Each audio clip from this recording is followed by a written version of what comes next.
right. Thank you all for having me. I appreciate the opportunity to share some information with you that we host online. My name is Jeff Bedrosian. I'm with the U.S. Fish and Wildlife Service. I'm a sagebrush science coordinator.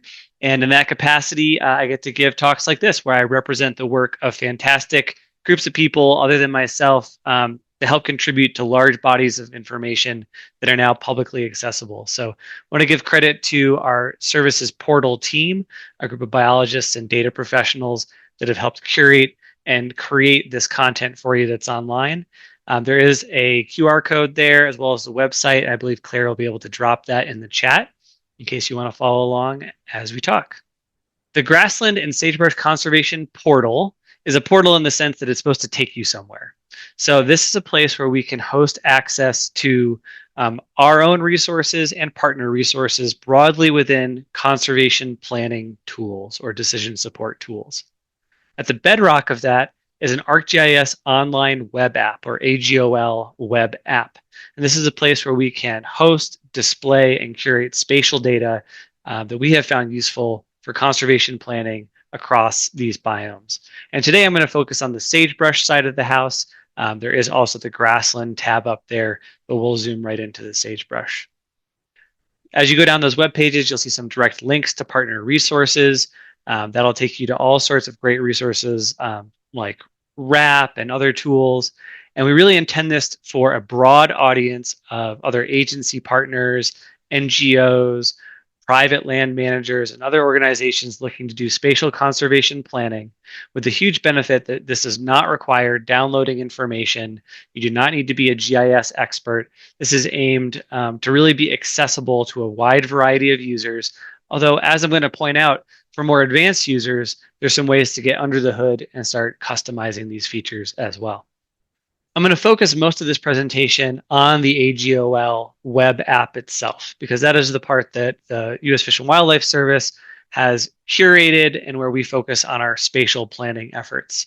This is publicly available, so when you click on the link, you do not need an ArcGIS or Esri login, but if you do have one, you can sign in and that'll give you some access to your own information as well.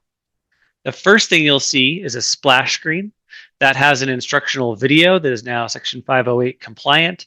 That'll run through how to use the various features if you're unfamiliar with the AGOL layout, how to add data, and a little bit more detail beyond what I'm going to be able to cover today in a relatively quick talk. The map layers are organized thematically, and so you'll see those in the drop downs on the upper right. And in addition to having a curated list available for you, users can add their own data to the map to create custom views and bring in data of interest to you. Looking more closely at the different suites of layers that we have here, in each drop down of layers, we have 4 themes here. The sagebrush conservation design layers. I call those broadly the sagebrush conservation design toolbox. So more than just the SCD, this is the underlying data. There's multiple spatial products from the 2024 November issue of Rangeland Ecology and Management, expanding the sagebrush conservation design to on-the-ground applications.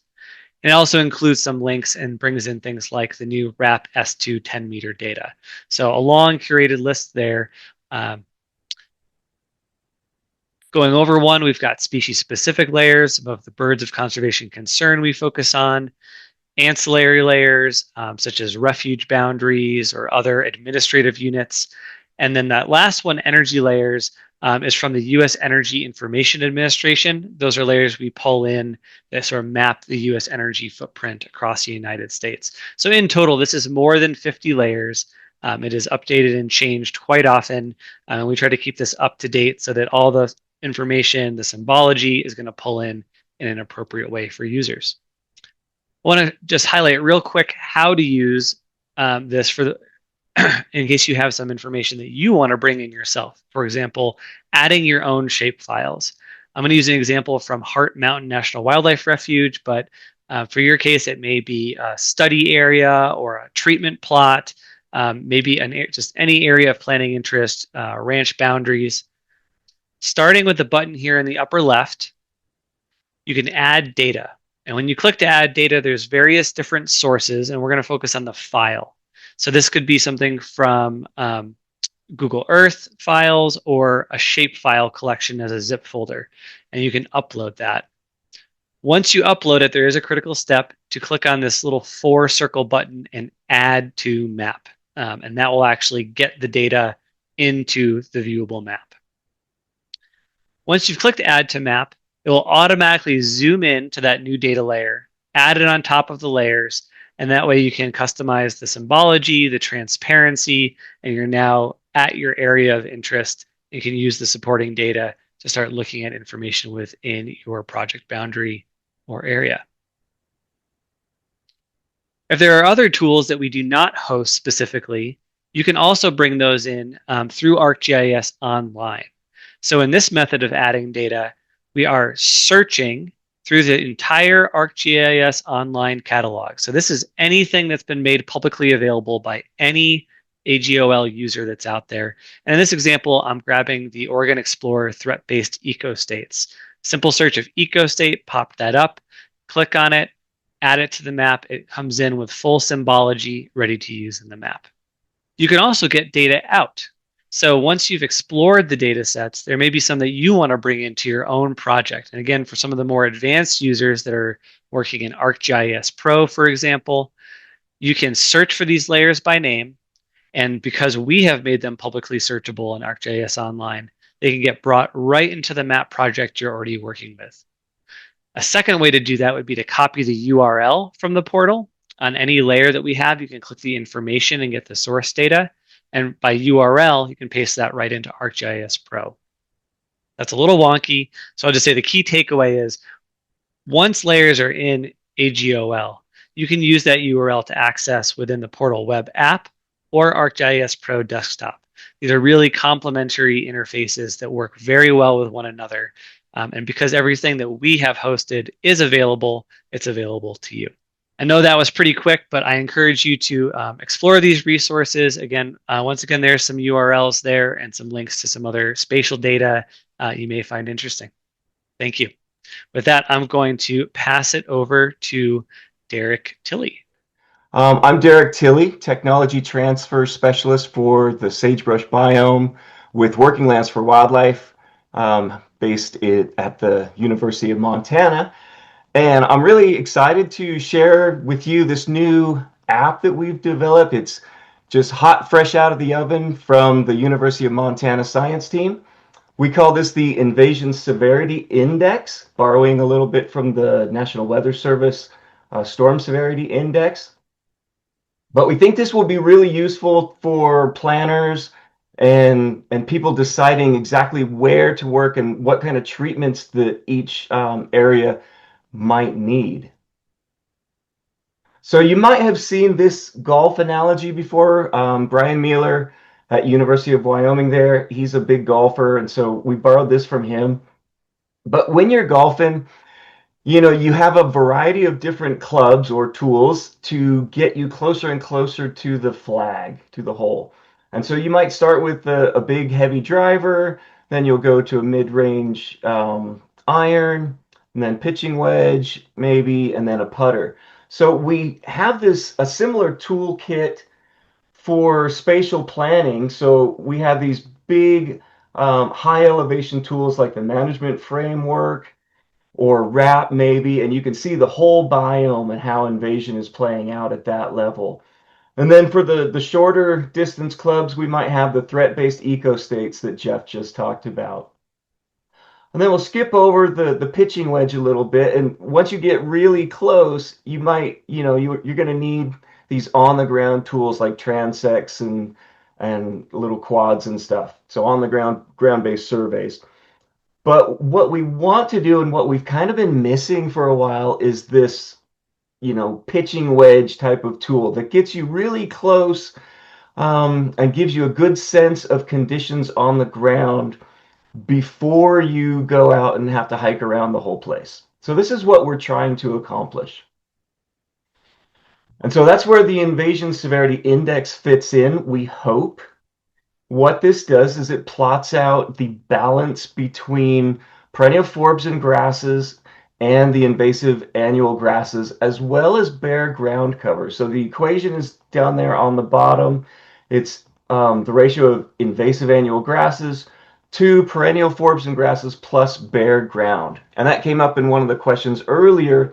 When we're dealing with the whole sagebrush biome, we go all the way from like southern Nevada sites that have a large component of bare ground all the way to the eastern portion of the biome where there's a lot more rainfall, a lot of rhizomatous perennial grasses, and there's just a big difference in site productivity. And we wanted to capture that, and that's where this bare ground aspect comes in. So we plotted this all out and divided it into 5 levels of invasion. So level 1 being very low, all the way up to level 5 severe. And we broke this out into 5 pretty much evenly spread out categories. And we want to link this to management and treatment options. So it's not just important to diagnose the severity of the invasion. That doesn't really get you anywhere if it doesn't help lead to management decisions. And so we've got this table to help you out. So with, very low to low invasion, you're in this maintenance category. You might be just doing prevention or EDRR, eradicate outbreaks with spot treatments, maybe. If you're somewhere in this group between the low, moderate, and high, you're in this improvement category where, you might be talking about some kind of herbicide treatment plus potential seeding. And then as you get to the really severe invasions, this might be, better left into a containment scenario, or it's going to require really intense revegetation options. And we do acknowledge that these treatments, don't fall into these 5 categories with hard breaks. This is on a spectrum, and this is to get the planner's brain moving and considering what the proper options might be for that site. And so here's what it looks like when you open the ISI, and I bet Claire has dropped the link in the chat for you. But you'll see that it covers the entire sagebrush biome, and it actually extends a little bit to the east, kind of parallel with the edge of Colorado. It'll go all the way over here. When it comes up, it's set as a default to a 3-year average of cover conditions for the last 3 years. We want to avoid making quick decisions based on just a single year of data. So we put it into the 3-year average, but you'll see in a second that we can also select individual years. The way this is laid out is you've got 2 panels, a left panel and a right panel, and you can use this slider in the middle to kind of move back and forth and compare. You can compare years and you can compare base layers. So we'll get right into it. So here we've got 2 different years selected in the ISI. I've got 2018 on the left and 2025 on the right. This is a site in Central Oregon where they did some indaziflam treatments a little while ago. And you can see 2018, very high invasion severity compared to 2025, a couple of years after their treatments, where you can really see an increase in the perennial cover and a decrease in the invasive. So that balance has shifted. And if you click on a spot, so this little red triangle or yeah, diamond represents where we've selected a pixel. And you can see this is all based on the 10-meter WRAP data set. You can get a yearly time series for the last several years that shows the perennial forbs and grasses in green, invasive annual grasses in red, and then that bare ground cover. And you can see how that has changed over time since that indaziflam treatment 2022. So that's the year-to-year comparison. Then we can change things like the level of forbs or, perennials versus annuals using these little range sliders. So on the left, I've got everything set to default, just 0 to 100 for both of those groups. And on the right, I've put perennial forbs and grasses to a minimum of 25%. Now, this goes to what a couple of the speakers have already mentioned, where you want to know where you have that e- existing or residual perennial forb and grass cover before you might go into like an indaziflam treatment. And so by using this tool, it will mask out any pixel with less than 25% perennial forb and grass, or whatever you select it to based on your environmental conditions. So here we can see all of these areas that are coming up in brown do not meet that 25% threshold. So you might have to choose a different strategy other than just indaziflam here. Let me go, let's see. Yep. So if you go click on this QR code, it will get you to the app. There's a link for a user guide that walks you through how it's been developed. It also walks you through a step-by-step planning process of how you might use this on the ground. And I'm happy to take some questions now. Alrighty. Our first question, which I think is to you, Derek, is what data is being used to indicate the severity of invasives in this tool? So it's all based on the newly released 10-meter wrap data. So we get down to a pixel size that is roughly half of a tennis court is what that boils down to. And the invasive annual grasses for wrap is a combination of the 10 most common invasive annual grasses in the West. So we can't get down species by species, but it lumps all invasive grasses together. So we've got cheatgrass, ventnata, medusa head, red brome, and others.